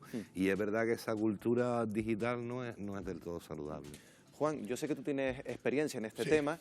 Si vamos a los datos, vemos que desde el año 2014, si no me equivoco, se ha triplicado el número de menores de 30 años adictos a este tipo de apuestas, en muchos casos apuestas online, y muchos de ellos son menores. ¿Por qué está pasando esto? Porque tenemos un problema de salud mental. Esto, desde que se legaliza el juego en España, ya los que trabajamos en el ámbito de la salud mental nos damos cuenta, por allá por principios de los 90, que la mayor tasa de ludopatía se daba en las máquinas tragaperras. Y la clave, frente a casinos, bingo, loterías, etcétera, era la accesibilidad. Era muy accesible, estaba en el bar debajo de tu casa, estaban las lucecitas, estaba el ruidito, y fue la patología más grave dentro de las ludopatías. Sabiendo eso, creo que es muy fácil entender que si era accesible una máquina tragaperra, imagínate lo accesible que es tener el móvil, la tableta. Primera parte de la pregunta respondida, es profundamente accesible. Segundo, y es triste, esto es así, pero es triste, es realmente negocio gracias a los ludópatas. Y es así. Es decir, las casas con quienes ganan de verdad es con los ludópatas, porque son personas que no gastan 10 euros, 20 euros, 30 euros. Necesitas muchas personas gastando 20 euros para que sea rentable. Y pero cuando te gastan 20 o 30.000... Y el acceso de los menores, porque por ley está prohibido, pero nos vemos a muchos menores en casas de apuestas físicas, y también ¿quién controla el acceso de los menores a través de un móvil? Y peor, esto nos ha pasado en el trabajo que hemos estado desarrollando con Desenrédate. Nos hemos encontrado chicos y chicas de 14 y 15 años y dicen, claro que apuesto, si es que mi padre no se entera, si es que me pide que me conecte para que le haga la apuesta a este determinado partido. Es decir, no hay una conciencia todavía social, no estamos concienciados que eso es un problema que tenemos encima de la mesa de salud mental. En muchos casos padres y madres conocen que sus hijos apuestan. Ahora voy contigo, Pedro, sobre la distancia, con Chicha también, que me pidió la palabra, pero queremos conocer también cómo o qué lleva, Juan Capafons nos daba algunos ingredientes, que lleva un joven a engancharse a este tipo de apuestas. Creo que con José Denis tenemos un invitado de la Fundación Irichen. José, muy buenas noches.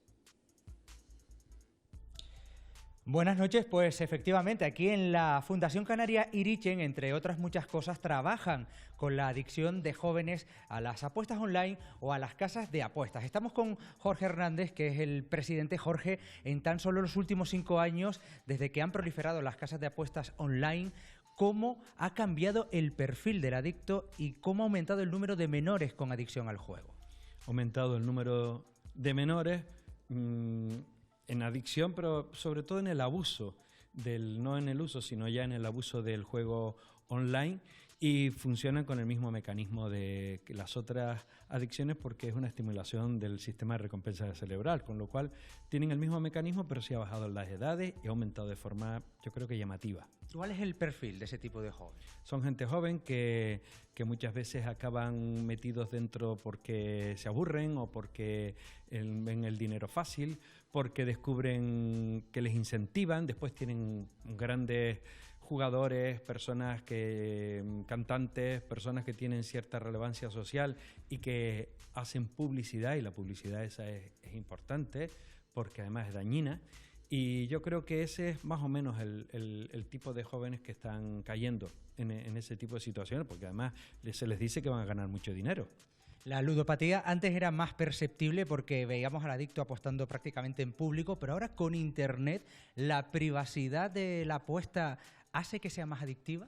Claro, lo pueden hacer en su casa, en cualquier espacio, en cualquier momento, se esconden, están solos. Y además, como hay cierta tendencia a estar solos, pues la gente joven acaba metido y con facilidades. Si tienen facilidades, pues acaban metidos en ese tipo de problemas. En abuso, me gusta incidir que es un abuso por ahora. Nosotros no estamos viendo una incidencia adictiva, pero yo creo que hay muchos que ya están cayendo a las adicciones porque ya tenemos pues casi 30 y pico personas que hemos estado atendiendo con problemas ya graves de comportamiento. Jorge, ¿existe un juego responsable y cuáles serían las recomendaciones, si existe, para poder desarrollarlo? Los juegos de azar son terriblemente adictivos, con lo cual son peligrosos y yo no sé si existe un uso responsable o no. En caso de que quieras hacerlo, hazlo porque te divierte, porque te vas a pasar un rato. Pon un límite de dinero que vas a gastar. No te pases nunca del límite del dinero. Es importante que no lo hagas cuando estás fastidiado, estás medio depresivo y quieres evadirte. Nunca lo utilices con alcohol. Son recomendaciones que te pueden servir para que sepas que es altamente adictivo, con lo cual tienes que tener mucho cuidado y tener muy claro los límites que tienes. Jorge, muchísimas gracias. De nada. Miguel Ángel, buenas noches. Gracias, José. Buenas noches. Chicha, esto es un problemón. Vamos a ver, vamos a hablar claro.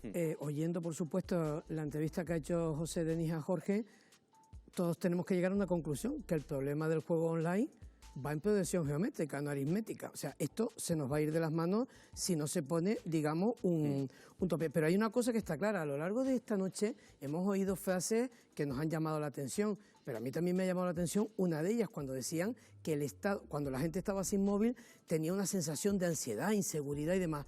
Imagínate, Miguel Ángel, la gente que coge la adicción a los juegos online, y tú antes hiciste hace unos minutos una matización muy, muy buena. Una cosa son las casas de apuestas físicas, donde te ven, hasta te pueden controlar, si quieren, porque Uriarte dijo antes en un testimonio también muy bueno, y lo apunté, quien hace la ley hace la trampa, sí. ¿Vale? Pues todas esas matizaciones las vamos metiendo en las reflexiones y llegamos a conclusiones. A tu pregunta, indudablemente, esto es un problema, pero vamos, de una progresión geométrica que se ataja a un mal asunto. Y con respecto a la matización, claro, ya lo decía Jorge de la Fundación, hombre, es que la intimidad da para mucho. La intimidad de estos chicos, porque son preferentemente chicos, eso hay que decirlo, no, es que no les para nada. El ir a una casa de apuesta física es un poco más difícil ya en el sentido de que te ven. Aún así tenemos esa polémica de la cercanía de las casas de apuestas, de los locales de apuestas a los colegios. Pedro, creo que la ley marca ahora 300 metros en línea recta. 300 metros. Claro, y encima proliferan estas casas en los barrios más desfavorecidos.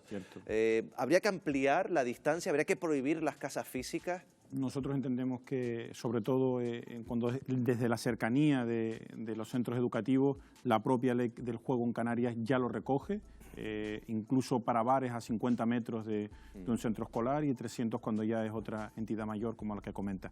Pero yo creo que habría que ahondar un poco más en el fondo, es decir, tenemos la dificultad de lo online, que como bien comentan, la práctica totalidad de los compañeros, es que en muchas ocasiones hasta los propios padres son los que están promoviendo esas situaciones. Es muy complejo. Nosotros entendemos que debe haber hasta campañas, contracampañas publicitarias. Si hablamos de futbolistas, que se salgan futbolistas planteando lo negativo que tiene esto para menores, o sea, la imposibilidad. O sea, que yo creo que por ahí también podríamos ir. Y eso es una de las cuestiones que desde luego hasta la fecha no se da. Fíjense, yo antes, lo contrario. Yo antes decía que muchos padres saben que sus hijos apuestan, tú también lo comentabas, Juan. Hay un informe de la Universidad de Santiago de Compostela, que a lo mejor tú lo tienes en cuenta, Juan, que dice que el 61% de los padres que tienen hijos que apuestan saben, o sea, que el 61% de los padres de menores que apuestan lo saben. A mí es que no me la verdad es que me choca esa historia, es decir, ver a un hijo menor apostando es que y sobre todo el peligro de la ludopatía. Y tengamos en cuenta con la reforma que quiere hacer ahora desde el Ministerio Alberto Garzón, la caña que se le va a dar en los medios, porque son 300 millones de euros los que se destina por las casas de apuestas a publicidad. Y eso significa que pues muchos medios de comunicación van a dar caña al gobierno por hacer una reforma que realmente es positiva y que hay que tener en cuenta y estar vigilantes, porque a veces es un poder económico las casas de apuestas al poner tanta publicidad. El lobby. ¿No? Reyes, tenemos 30 segundos. Te damos la oportunidad de cerrar sobre este asunto. Bueno, sobre este asunto y sobre todo yo quiero incidir, y es que los menores no son responsables, insisto, de todo esto que estamos hablando. Vuelvo a decir, los problemas los hemos causado nosotros, los padres, la familia, una y otra vez. Además, todo lo que podemos hacer me parece perfecto, maravilloso. Pongámosles obstáculos, pongámosles controles, las leyes, sí, pero vamos a seguir teniendo el problema. Y yo lanzaré una pregunta muy brevemente. Hemos hablado del Fortnite, ¿ustedes saben lo que es el Fortnite? ¿Los padres saben lo que es? ¿Han jugado a ello? Pues mira, se puede utilizar bien, el Fortnite. Por ejemplo, para aprender matemáticas, depende. Pero ustedes saben en qué mundo están sus hijos. Emplean tiempo, controlan y se meten en las redes sociales y se hacen, oye, que voy a ser tu amigo para saber con quién hablan. En realidad el problema lo estamos creando nosotros, y el problema de los chicos que ya llegan con problemas gravísimos, valga la redundancia de los problemas, a los juzgados de menores, lo tienen los niños por causa fundamentalmente de sus mayores. Y es que yo lo resumiría fundamentalmente en esto: tenemos que educar a los niños, pero también a los padres. Reeducarlos porque se nos ha venido encima y ha venido para quedarse además. No nos engañemos, prohibiremos. No, la tecnología, lo digital, Internet ha venido para quedarse y va a continuar, y todo esto va a seguir sin parar. Lo tenemos que dejar aquí, nos quedamos con ese resumen. Reyes Martel, también a todos les agradezco que hayan estado esta noche con nosotros aquí en Fuera de Plano. Nosotros volvemos la próxima semana, ya lo saben, la cita aquí en Televisión Canaria, jueves 9:30 de la noche. Muy buenas noches.